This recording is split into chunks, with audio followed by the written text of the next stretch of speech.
Appearance on Dion's Daily Dose does not imply endorsement from or by any candidate or guest. The views, thoughts, and opinions expressed by Dion Bergeron or Dion's Daily Dose are his own and do not represent the views, thoughts, and opinions of any guest. Material and information presented is for general information purposes only. The Dion's Daily Dose name in all forms and abbreviations are the property of its owners, and its use does not imply endorsement of or opposition to any specific organization, product, or service. If you'd like to support the show, please visit our Patreon at patreon.com/Dion's Daily Dose. All right. Hello, ladies and gentlemen, and welcome to Dion's Daily Dose. Today is Wednesday, July 8th. Thank you for joining me. For those of you watching live, thank you for being here. For those of you who are catching it a little later on, I forgive you. Now, so today we got an email about the plan for reopening schools. Now, this is important to me because I have children in the Michigan City area schools district, and it's going to, it has some very real implications. I'll cover a little bit. There's a PDF that gives the basics. I'm not going to go through it all. It's all there. If you want to check it out, you can go to educatemc.net. In order to see it. Jack, hey, thanks for joining us. Appreciate it. Here's the thing, right? I'm just going to break this down really quickly. So on the list, basically you have three options as a parent. You can send your child back to quote unquote regular school. You can do online school or you can do virtual school. The difference between the second two is kind of vague. It seems to be if you're doing it as a temporary thing, then it qualifies as one of them. If you're looking at making it a permanent thing, it qualifies as the other. I'm going to share with you from the site. Like I said, I'm not going to go through the whole thing. It is there. Again, educatemc.net is where you'll find this. Let me show you, though, what I mean. So here's the full plan. Here's the 2-page summary right here. The full plan.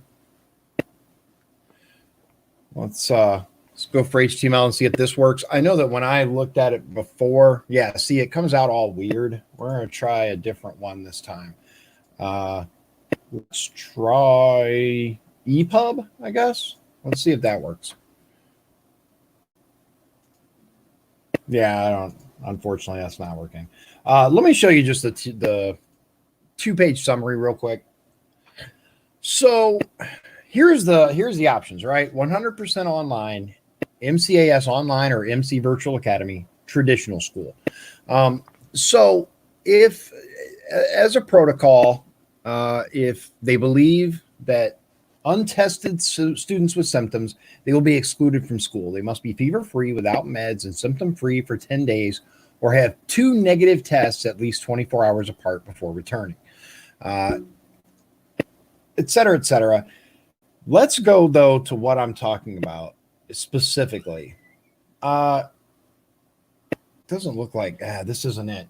So basically, let's see if I can kind of summarize real quick for you. For those that are in advanced programs, like, for example, my son is in the advanced college bound program. It doesn't look like anything other than traditional brick and mortar allows that. Need a pen? I got this green one. ROTC too. Yeah, ROTC and other additional programs seem to be excluded from everything except the traditional return to school course. Masks are required for bus and quote, according to the documentation, any situation that is students are not able to maintain 6 feet of social distance. Uh, that can mean anything.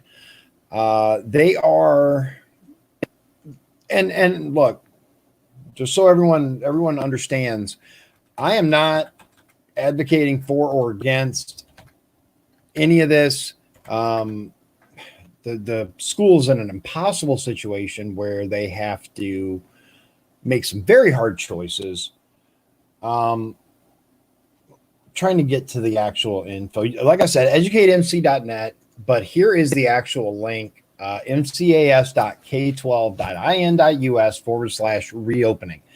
And this will actually take you to the part that I was on and will allow you to choose which one you want to download or look at. And then we'll move on. The schools, like I said, are facing a very hard decision in how they are going about reopening and what they're doing. They sent out a questionnaire to the parents. We answered it in the way that we could, the answers that we gave, and they're having to do what they have to do for it. My only real issue that I see in reading through this documentation is that ROTC and the advanced courses seem to be excluded from anything other than a traditional return to school. So if I decided, for example, that I'm not comfortable with my son returning to school yet, does he then lose his place in the advanced programs? Or more on that as I get in touch with school administrators and learn how that works. I'll fill you in. So let's talk about local issues, things that are important to you.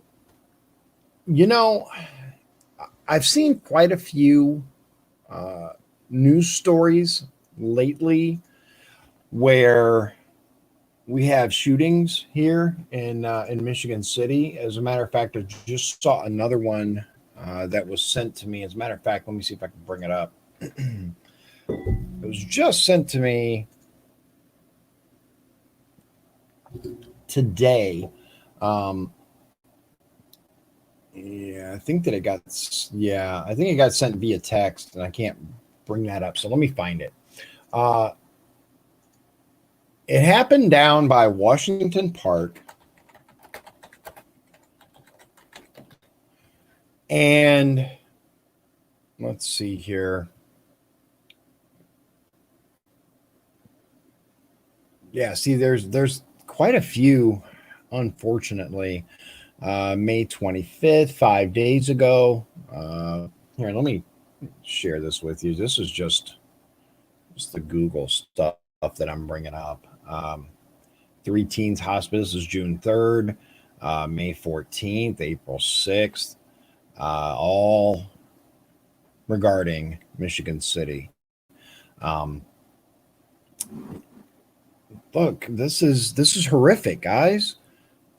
Ladies and gentlemen, why are we seeing so much of this in Michigan City? I'm looking for the one that was by Washington Park. Let's see if this is the one. This isn't it. Yeah. Okay, here it is. Finally found it. Let me share that with you. So, Michigan City police investigating murder near Washington Park. Police received a 911 call around 7:30 p.m. about shots fired in the 200 block of Lake Hills Road. This was Saturday evening. While police received a call about a vehicle that hit a building at East US 12 and Liberty Trail. When officers arrived to the crash, they found a vehicle with bullet holes on the driver's side and 22-year-old Antonio Jesus Rivera unresponsive behind the wheel. He was taken to the hospital where he was later pronounced deceased. Thoughts and prayers to his family. That's never, ever, Easy. Police said it appears to have been an isolated incident stemming from an altercation that started near Stop 2 at Washington Park, and police do have a person of interest in the case. So I'm not gonna spend a bunch of time on that. I'm just gonna say that we're seeing this more and more often, and it doesn't bode well. It does not bode well for Michigan City. It doesn't bode well for Northwest Indiana. There are plenty of things that we can talk about in relation to areas that we can improve our city. This is just one of them. We don't know any more information than what's been released so far. Apparently, it appears there was an altercation. Somebody got angry. That's all we really know at this point. So let's talk about what I'm running on. I'm going to start focusing these videos on campaign issues and what my plans are, right? What am I going to do differently than all these other politicians before me? How am I different? Well, for one, I'm not a politician. Yes, I ran for something else. That was my first time. And one of the things that I've noticed in talking to people and politicians both is there's this massive disconnect in general between us, the regular people, and the people that are supposed to represent them. I'm not gonna pile on, but look at the Tucker Carlson interview with Senator Mike Braun. Man, how horrible was that for Braun? That's just an example, and you know the three. So one of the things that I've been told over and over and over when it comes to running for office is you pick three things, right? Three things that you really want to focus on as far as your campaign goes, and make those your issues. You don't really want any more than three, four if you just can't possibly narrow it down. But three is the magic number. What are my three? Well, first of all, jobs, but not just jobs, careers, good careers for this area. We have trades, we have trade schools. There's still so much focus, and we have so many service based jobs in Michigan City, Northwest Indiana in general. We need more quality careers. We need manufacturing. We need a stable paying that provides, what's the term, a livable wage, right? And benefits.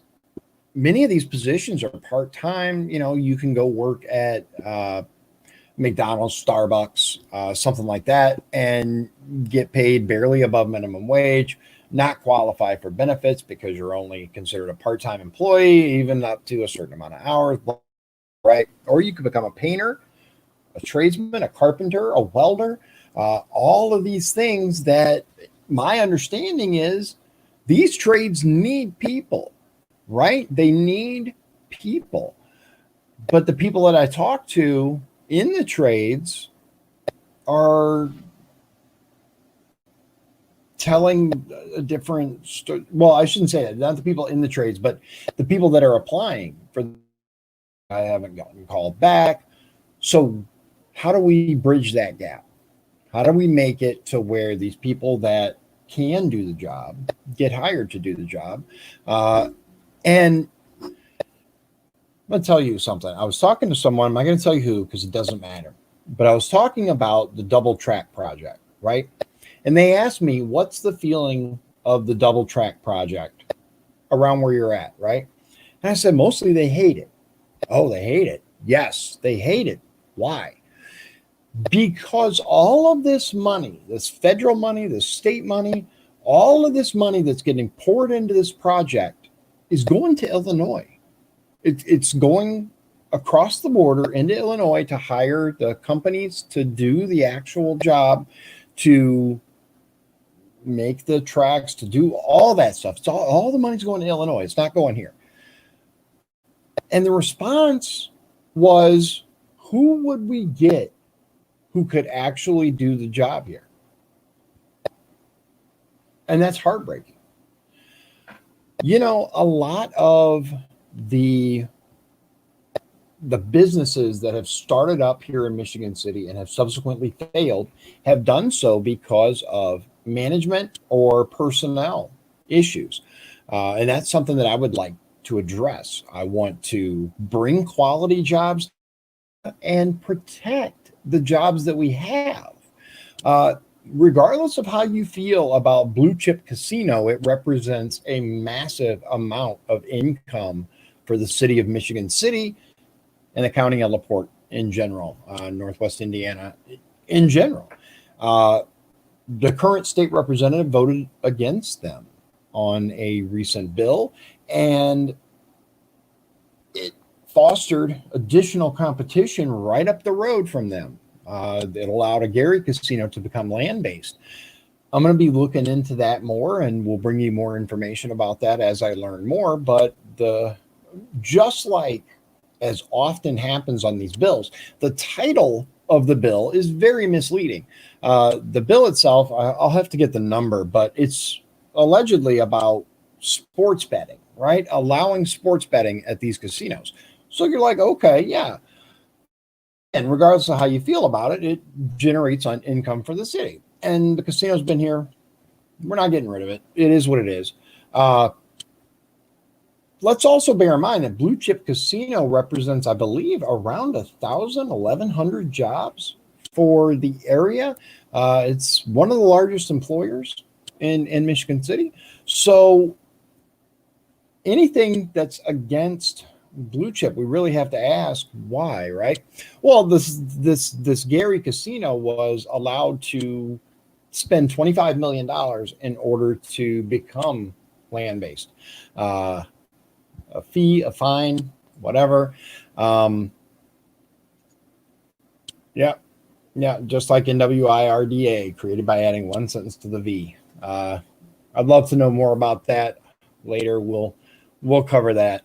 There are so many things going on in a political climate here, and things being created and divided and all of that. Yes, thank you, Jack. The Colts Stadium bill.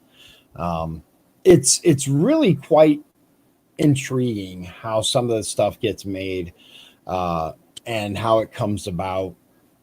There's so much to uncover, so much to dive into.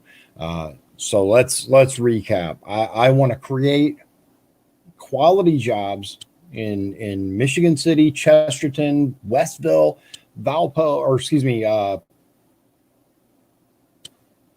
Porter County, LaPorte County. I want to get us some good quality careers, right? Not just jobs. We have jobs. The unemployment rate is still appalling, and we need to address that. But just jobs, I don't think is enough. We need good quality jobs, good quality careers. So that's number one. Number two, I want to address addiction, right? Not just as it affects the individual, because and it goes to, it isn't just opioids, it isn't just meth, heroin, stuff like that. The entire spectrum. It doesn't matter what the drug of choice is, it still has the same effect. The families that are destroyed because of these issues, they don't care whether it's this one or that one, or, the big one lately, fentanyl from China, right? These are all issues that affect our community. These are all issues that end up with increased incarceration rates. How can we address that? How can we tackle what the actual problem is and address it and see that progress is made? It isn't just about locking people up and throwing away the key. That's been the method for the United States for many, many years, and the so-called war on drugs. And look what it's led to. It's led to higher per capita incarceration than any other nation. It's led to families being destroyed. It's led to people who go to jail or prison, there are no, I won't say no, there are not enough programs to acclimate them and improve their lives and get them on track so that they can get out there and improve their lives when they get out. See what happened to my cup? It's very disheartening. Be careful with dishwashers in these cups. Anyway, the last thing I would say, but certainly not the least on the list, is our infrastructure. And I'm talking about more than just our roads and bridges, right?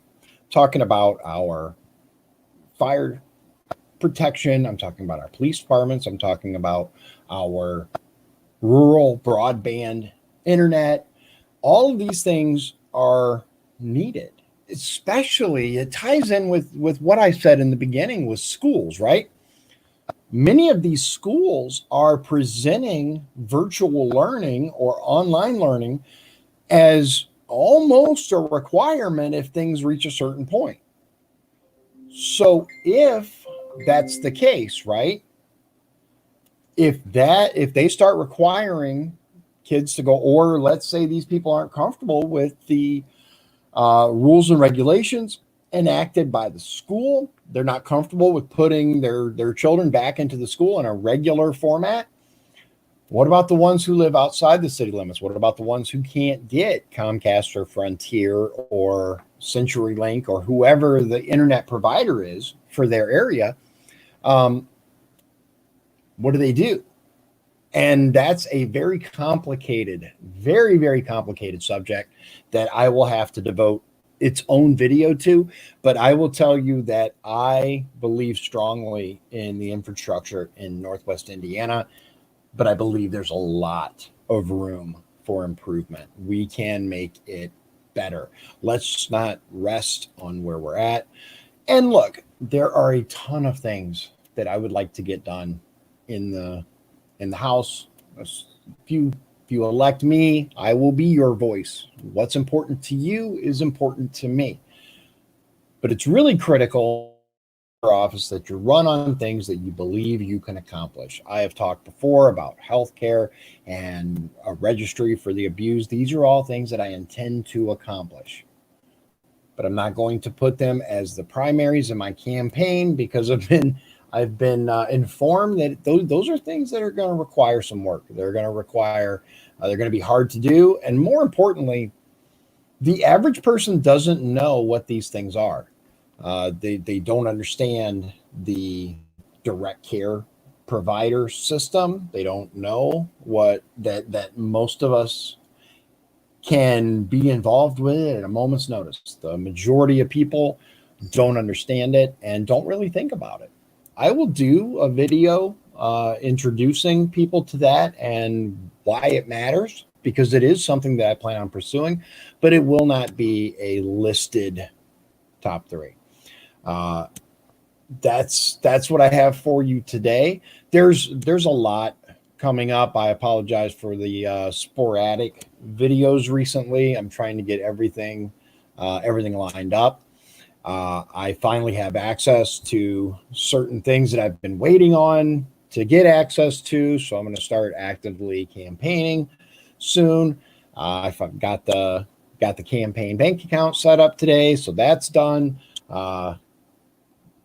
Still have to get a couple other things tied into it. Have my truck needs to get fixed. I've talked to a couple people about that. That is really, really annoying, but it's a personal matter, not a campaign related deal, but it's very infuriating. When everything's all done, I will bring you up to speed in a short video so that you can embrace and share my frustration. It's going to greatly depend on how it all plays out, right? But if one thing holds true, it's that misery loves company, right? So it's just one of those things. It's with today's computerized vehicles, right? Everything's computer. You can buy a handheld computer, right, made in like India for like $30. equivalent to today's top, Android and iPhone models. They're just, off brand, but equivalent, $30 or so, right? And tops $100, you get a kick butt handheld computer, but yet a relay in a car is like $300. It makes no sense. It's ridiculous. All this stuff is a ploy, and I could go on for hours, but I will not.